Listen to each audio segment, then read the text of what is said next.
Wahyu pasal 20. Lalu aku melihat seorang malaikat turun dari surga memegang anak kunci jurang maut dan suatu rantai besar di tangannya. Ia menangkap naga si ular tua itu, yaitu iblis atau Satan, dan mengikatnya selama 1000 tahun.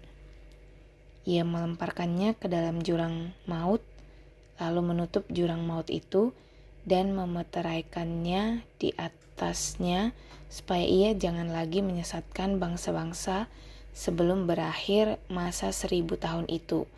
Setelah itu ia akan dilepaskan untuk waktu yang singkat. Lalu aku melihat tahta-tahta dan orang-orang yang duduk di atasnya. Kepada mereka diserahkan kuasa untuk menghakimi. Aku juga melihat jiwa-jiwa mereka yang telah dipenggal kepalanya karena kesaksian tentang Yesus dan karena firman Allah, yang tidak menyembah binatang itu dan patungnya, dan yang tidak juga menerima tandanya pada dahi dan tangan mereka. Mereka hidup kembali dan memerintah sebagai raja bersama Kristus untuk masa 1000 tahun. Namun, orang-orang mati lainnya tidak hidup kembali sebelum berakhir masa 1000 tahun itu. Inilah kebangkitan pertama. Berbahagia dan kuduslah orang yang mendapat bagian dalam kebangkitan pertama itu. Kematian yang kedua tidak berkuasa atas mereka, tetapi mereka akan menjadi imam-imam Allah dan Kristus, dan mereka akan memerintah sebagai raja bersama Dia selama 1000 tahun. Setelah masa 1000 tahun itu berakhir, iblis akan dilepaskan dari penjaranya. Ia akan pergi menyesatkan bangsa-bangsa pada keempat penjuru bumi, yaitu Gog dan Magog, dan mengumpulkan mereka untuk berperang. Jumlah mereka sama dengan banyaknya pasir di laut. Lalu naiklah mereka ke seluruh dataran bumi dan mengepung perkemahan tentara orang-orang kudus dan kota yang dikasihi itu.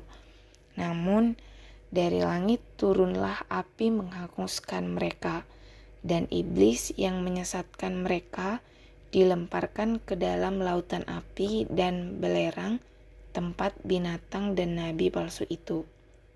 Mereka akan disiksa siang malam sampai selama-lamanya.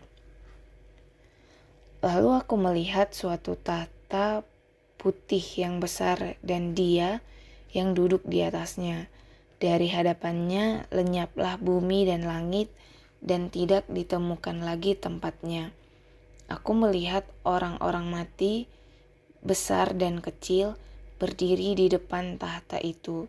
Lalu dibuka semua kitab, dan dibuka juga sebuah kitab lain, yaitu kitab kehidupan.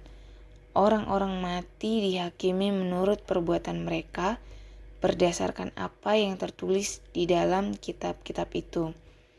Laut menyerahkan orang-orang mati yang ada di dalamnya. Maut dan kerajaan maut menyerahkan orang-orang mati yang ada di dalamnya. Mereka dihakimi masing-masing menurut perbuatannya. Kemudian maut dan kerajaan maut itu dilemparkan ke dalam lautan api. Itulah kematian yang kedua, lautan api. Setiap orang yang tidak ditemukan namanya tertulis di dalam kitab kehidupan itu dilemparkan ke dalam lautan api itu.